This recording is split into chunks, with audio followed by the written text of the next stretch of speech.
Vós sois o sal da terra. Ora, se o sal vier a ser insípido, como lhe restaurar o sabor? Para nada mais presta, senão para, lançado fora, ser pisado pelos homens. Vós sois a luz do mundo. Não se pode esconder a cidade edificada sobre um monte, nem se acende uma candeia para colocá-la debaixo do alqueire, mas no velador, e alumia todos os que se encontram na casa. Assim brilhe também a vossa luz diante dos homens, para que vejam as vossas boas obras e glorifiquem a vosso Pai que está nos céus. Vamos ter mais uma palavra de oração. Convido o nosso irmão Felipe Dovigo que faça essa oração.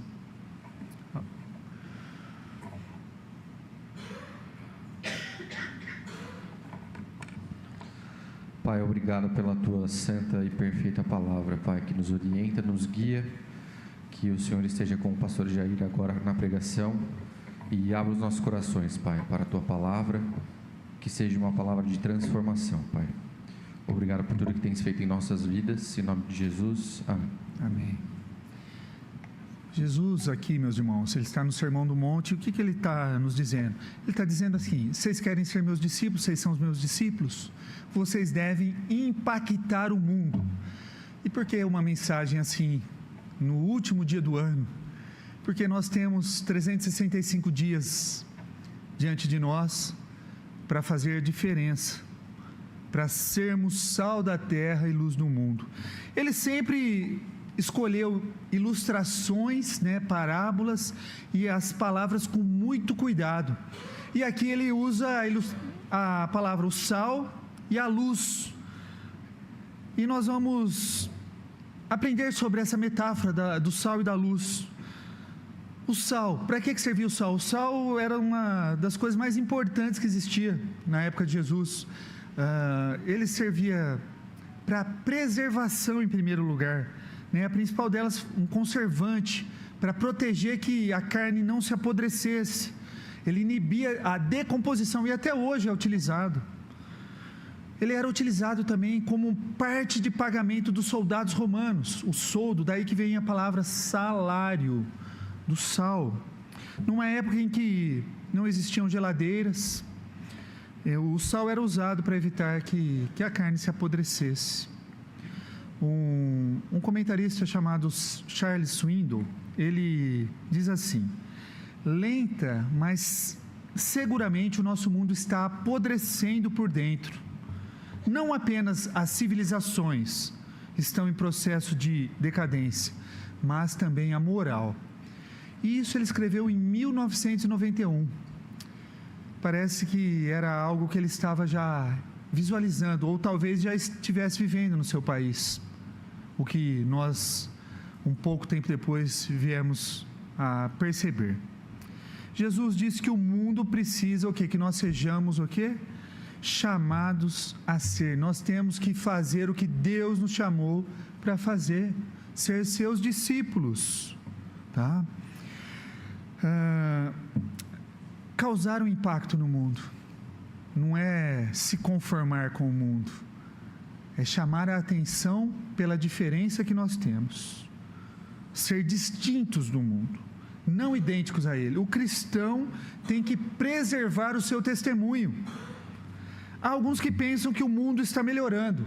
Eles acreditavam que após a Primeira e Segunda Guerra, o mundo só ia melhorar. Que outros acreditam que se a gente pudesse educar todas as pessoas, o mundo seria maravilhoso, uma perfeição. No entanto, a maioria das pessoas razoáveis consegue perceber o quê? Que o mundo está se degradando. Alguns talvez desejassem até um juízo de Deus para que exterminasse. E o que nós podemos aprender? Nós passamos por uma pandemia do Covid-19. Milhares de pessoas morreram. E o que o mundo aprendeu com isso? Parece que nada. Voltou ao normal, como se nada tivesse acontecido. As pessoas estão nem aí para Deus, para as coisas de Deus, para a criação. As pessoas estão vivendo seu dia como se nada tivesse acontecido. No entanto, a maioria das pessoas percebe que o mundo está se degradando e não melhorando, os valores decaindo. O mundo precisa o quê? Que os cristãos, nós, a igreja, traga mais sal para a mesa, venha dar mais sabor para o mundo, venha temperar esse mundo decadente. Alguns acham que precisa se retirar da sociedade como os monges fizeram. Vamos nos isolar. A nossa tendência é ficarmos também, muitas vezes, só na nossa panelinha, no nosso pequeno grupo, na nossa igreja. Vamos ficar só entre nós, não vamos deixar ninguém entrar aqui. Não podemos ser sal no mundo se nunca deixarmos o que? O saleiro. Se a gente ficar guardado entre nós. Há pessoas que acham que o problema da sociedade são os cristãos, como no Império Romano eles pensavam. E eles vão procurar maneiras de o quê? De neutralizar a influência cristã no mundo. Porque eles acham que nós somos o problema do mundo. R.C. Sproul diz assim: se fôssemos sal, como os discípulos eram sal, como Paulo fez na igreja primitiva, nós experimentaríamos prisões, espancamentos, perseguições. Fomos ensinados o que? A manter o sal no saleiro, onde não salgará. Apesar da resistência de uma cultura decadente, essa mesma cultura é mantida longe da autodestruição pela influência cristã e Cristo, influência de Cristo e do seu povo. Então, queridos, é nosso trabalho viver da maneira que Deus nos chamou para viver. Jesus diz que se fizermos isso, nós impactaremos o mundo. O mundo que eu digo, as pessoas ao nosso redor e aqueles que estão olhando para nós. O crente que não transforma o ambiente que vive ou por onde anda, ele tem a sua fé o quê? Envergonhada, ele perde a sua capacidade de transformar ambientes. Pense como se você se manter um cristão fiel como sal e luz, quando você chega numa roda de uma conversa e você pode mudar uma conversa de uma sala, uma piada grosseira pode parar quando você chega. Instintivamente as pessoas vão fazer o quê? Elas sentem um padrão mais alto na sua moral e vão o quê? Perceber que você segue a Cristo. Então, não é apenas com os pastores, meus irmãos. Apesar de que muitas vezes com os pastores, quando as pessoas vêm ou descobrem que são pastores, elas ficam coradas de vergonha. Jesus nos adverte o quê? Toma cuidado para que vocês não se tornem insípidos, isso é, sem sabor. Por quê? Quando nos adaptamos ao mundo, nós perdemos o nosso valor, o nosso sabor. Quando não colocamos a nossa esperança no Senhor Jesus, estamos sem sabor. Quando adaptamos a nossa teologia para agradar as massas, perdemos a nossa salinidade. Quando negociamos os nossos valores e queremos ser como eles, nós não temos nada para oferecer para eles. Por quê? Porque somos como eles. Jesus quer homens e mulheres diferenciados. Ele quer que nós sejamos diferentes. O sal dá condimento, dá sabor à comida. Provavelmente todos vocês já pegaram uma pitada de sal, pegaram o saleiro e colocaram um pouco mais de sal para dar sabor à sua comida, à sua refeição. É isso que o Evangelho produz. O Evangelho traz significado, propósito, alegria, direção de vida em um mundo decadente, decaído.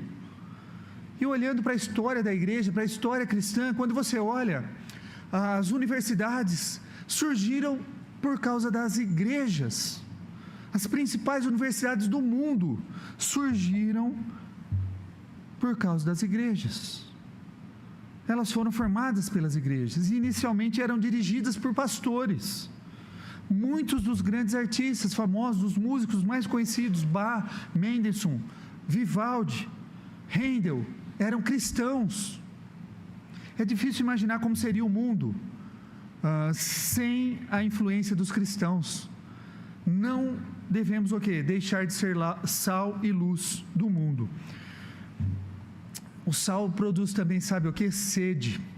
O sal faz com que você tenha vontade de beber mais água.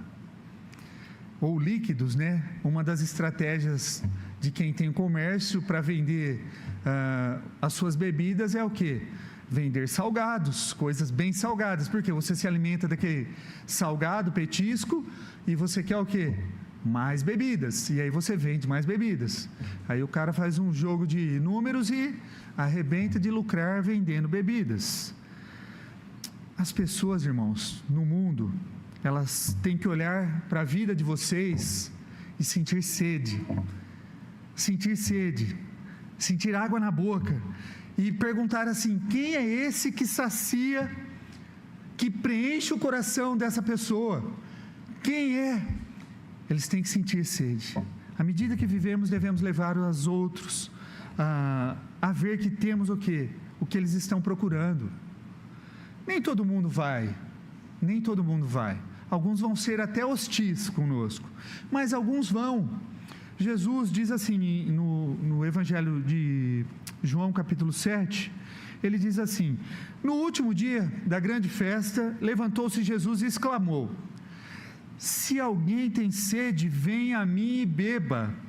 Quem crer em mim, como diz a Escritura, do seu interior fluirão rios de água viva. E na conversa com a mulher samaritana também, ele diz: se você beber da água que eu lhe der, jamais terá sede de novo. Nós devemos, com as nossas vidas, causar sede nas pessoas que vivem nesse mundo, a sede de conhecer aquele que sacia a nossa vida. Também tem uma coisa que o sal provoca: o excesso de sal, meus irmãos, não é bom. O excesso de sal é ruim. Nós precisamos então ter o quê? Equilíbrio, né? Qual mamãe, né? Qual dona de casa que nunca pôs um pouquinho a mais de sal na comida, né? E aí a comida fica salgada e talvez não dê para comer de tanto sal que escapou, né? E o sal precisa ser equilibrado. E Jesus está nos chamando a ser sal da terra. Então nós precisamos ser equilibrados. O que é ser equilibrado? É parar de ser justiceiro. Você não é Jesus Cristo. Não seja justiceiro. Não seja legalista. Pare de bater. Começa a orar para Deus te dar.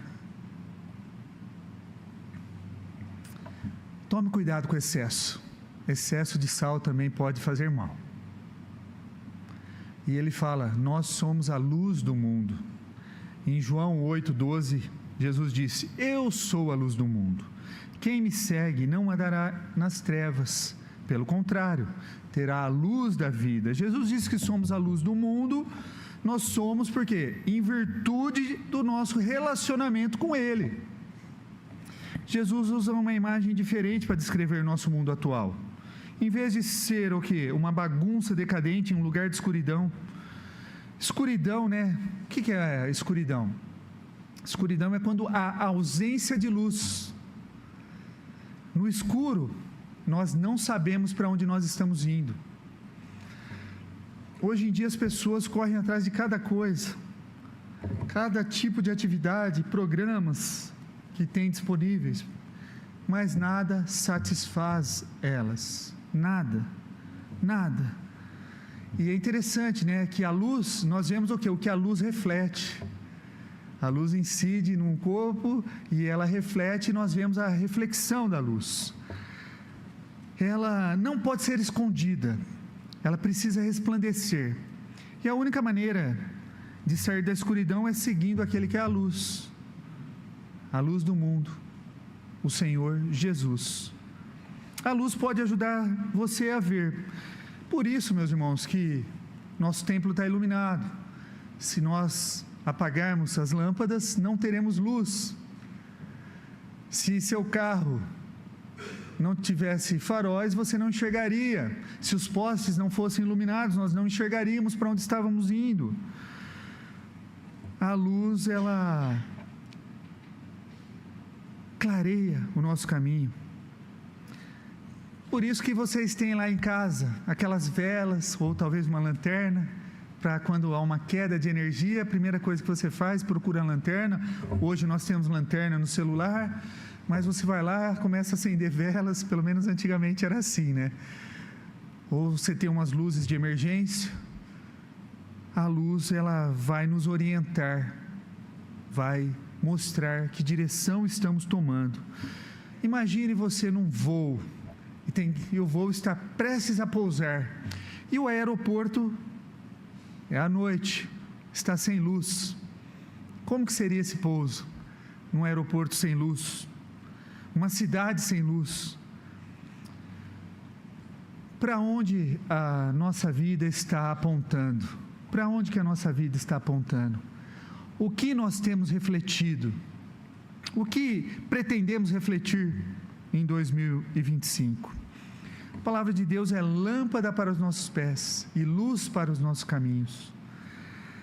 O ensino da palavra de Deus não é meramente um exercício acadêmico, meus irmãos, é algo espiritual, transcendental, ontológico, é algo que passa a barreira física, ela é espiritual, mental, não pode ser desprezado.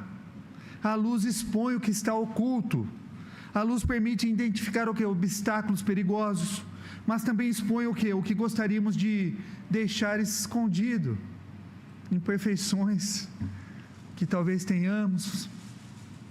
Se você quer Jesus em sua vida, você vai precisar o quê? Acender a luz e limpar algumas sujeiras. Não adianta você querer ter Jesus na sua vida e continuar vivendo nas trevas, na escuridão, no caminho da perdição. Não adianta. Se você quer ter a luz do mundo junto com você, se você quer refletir a luz do mundo, você precisa começar a se limpar. Precisa começar a abandonar a vida de sujeira, de pecados. Não viva nas trevas. O inimigo vive nas trevas. E o diabo só vem para roubar, para matar, para destruir. A maioria das pessoas não querem chegar perto da luz, por quê? Porque elas verão mais claramente o quê? O seu próprio pecado. E ninguém gosta de ver o seu próprio pecado, ninguém gosta de ouvir que está andando num caminho errado. As pessoas não gostam. Imagine que você sofreu um acidente, sobreviveu, mas teve o seu rosto dilacerado, seu rosto mutilado, desfigurado. E quando você se olha no espelho, você sente náuseas. E você fica com raiva até de espelho, de pessoas que trouxeram o espelho para você. E aí você, com raiva, porque se olhou no espelho, você tem que enfrentar aquela verdade do seu rosto desfigurado, como muitos de nós temos que enfrentar quando pisamos na balança. Você pede para todo mundo: não quero mais espelho aqui, tira todos os espelhos da casa, do hospital, seja lá onde você estiver. Vai resolver o problema, tirar os espelhos? Vai mudar alguma coisa? Não vai, você continua desfigurado. É assim que as pessoas reagem ao seu próprio pecado. Elas ficam horrorizadas com o que vem. Elas tentam destruir os cristãos para que os espelhos desapareçam. Então é isso, nós vamos encontrar o quê? Obstáculos, quando a gente quiser expor a verdade das Escrituras. Mas lembre, você deve expor com amor. Muito sal também faz mal, toma cuidado. É assim que as pessoas reagem ao seu próprio pecado. A luz brilha mais no escuro.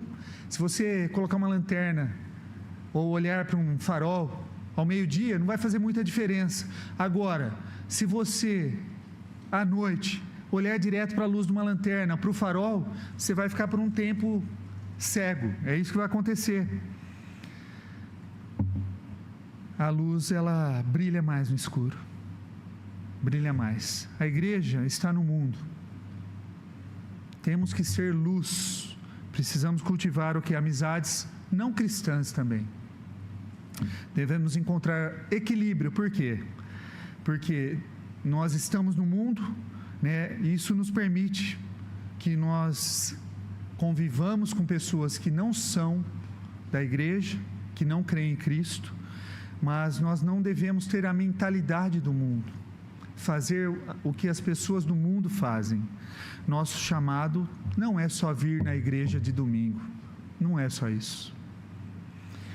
Diante disso, meus irmãos, vamos tirar algumas lições para a nossa vida, para esse ano que vai se iniciar. Jesus não diz que existe um cristão secreto. Então não seja um discípulo secreto de Jesus. Jesus foi claro: você não esconde a luz debaixo do alqueire, do cesto. Você não acende uma vela para esconder ela. Não, você acende a vela para colocá-la no velador, para que ela ilumine toda a casa, para que torne visível para todas as pessoas. E quanto ao sal, Jesus disse que o sal quando ele se torna insípido, ele nada mais serve para ser pisado pelos homens, jogado nas ruas. E sabe como que era usado? No exército romano, eles jogavam o sal insípido nas ruas de Roma, do Império Romano. Era jogado para ser pisado pelos homens. Para que o sal funcione, ele precisa estar fora do saleiro, né? Dar sabor e conservar. E Deus nos chama a ser sal da terra e luz do mundo. Se você diz que segue a Cristo e ao mesmo tempo vive no mundo, como todo mundo do mundo, então você não está realmente seguindo a Cristo. Ou tem algo de errado na sua vida que precisa ser consertado. E se você não está seguindo a Cristo, você não é um verdadeiro discípulo de Cristo, você não é um crente.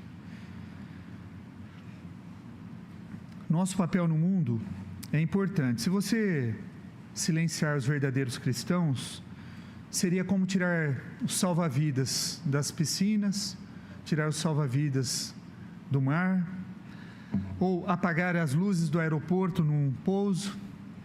O mundo pode tentar nos silenciar, mas ele nunca vai conseguir. Por quê? Porque a igreja é do Senhor Jesus. Devemos continuar firmes na verdade das Escrituras. E a resposta para os problemas do mundo não será resolvida nas eleições, não será resolvida com a aprovação de leis ou emendas constitucionais. A resposta para o problema do mundo é o Salvador. O Salvador. O problema do mundo se chama pecado. E a resposta para ele é Jesus Cristo.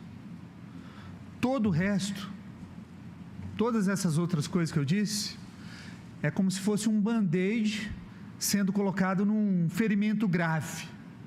Dá a ilusão de estar fazendo algo, mas não resolve o problema. Da maneira como o mundo está se deteriorando, nós temos que fazer uma pergunta que talvez não seja tão fácil de fazer. Será que nós perdemos a salinidade? A nossa luz precisa ser recarregada? A igreja perdeu o rumo ao tentar ser aceitável a todas as pessoas nesse mundo que nós vivemos? Nos vendemos aos valores do mundo? Essas são perguntas preocupantes, mas importantes também, que devemos fazer. E para que nós iniciemos bem o ano, o primeiro passo é o quê? Alinhar a nossa vida com Cristo, com o nosso Senhor e Salvador, o Senhor da vida. Devemos nos arrepender dos pecados que cometemos, e Cristo já pagou por eles. Confessar os nossos erros, sermos bíblicos, mais bíblicos e menos políticos.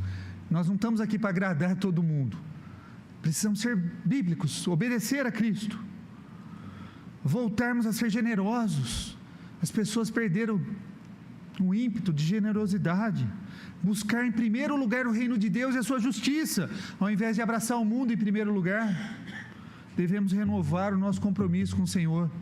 Como que nós podemos fazer isso? A única pessoa que avaliará nós Não é o pastor, não são os presbíteros, não é ninguém. É só o próprio Deus que vai avaliar a sua vida, o próprio Cristo, que sabe como você está vivendo no seu íntimo. Então é para Ele que você tem que se preocupar, é dele que você tem que temer, e não a nós, homens, pecadores e falhos, que só estamos onde estamos pela graça do Senhor. A única opinião que importa para nós é a opinião do nosso Senhor e Salvador Jesus Cristo. Devemos ser sal e luz no mundo, fazendo coisas cotidianas para a sua honra e glória. Busque o seu casamento verdadeiramente amoroso no seu casamento. Faça a sua adoração ao Senhor uma prioridade que não pode ser comprometida. Viva de uma forma ética, honesta, mesmo em um mundo corrompido. Use o seu dinheiro com diligência e generosidade. Os recursos que Deus tem nos dado não é apenas para nos satisfazer, meus irmãos. Arrume tempo para as outras pessoas, principalmente aquelas que estão sofrendo. Trate seus filhos ou seus pais com honra. Viva de acordo com a Bíblia, mesmo que o mundo pense que é ultrapassado. Se assim nós procedermos, se a gente conseguir viver como sal da terra, luz do mundo, dando tempero, sabor, conservação ao mundo decaído, ou iluminando a escuridão, nós vamos fazer a diferença nesse ano que se inicia. Vamos fazer isso servindo ao Rei dos Reis. E ao fazer isso, não se surpreenda quando as pessoas olharem para você e ver o quê? Aquilo que te motiva. Por que você é diferente delas? E quando a oportunidade surgir, apresente-os a Jesus com alegria. Que Deus nos abençoe, meus irmãos. Que Deus nos dê um ano debaixo da sua proteção, como Ele sempre tem feito, e que nós possamos ser fiéis, sendo sal da terra e luz do mundo. Que todos nós tenhamos um feliz 2025.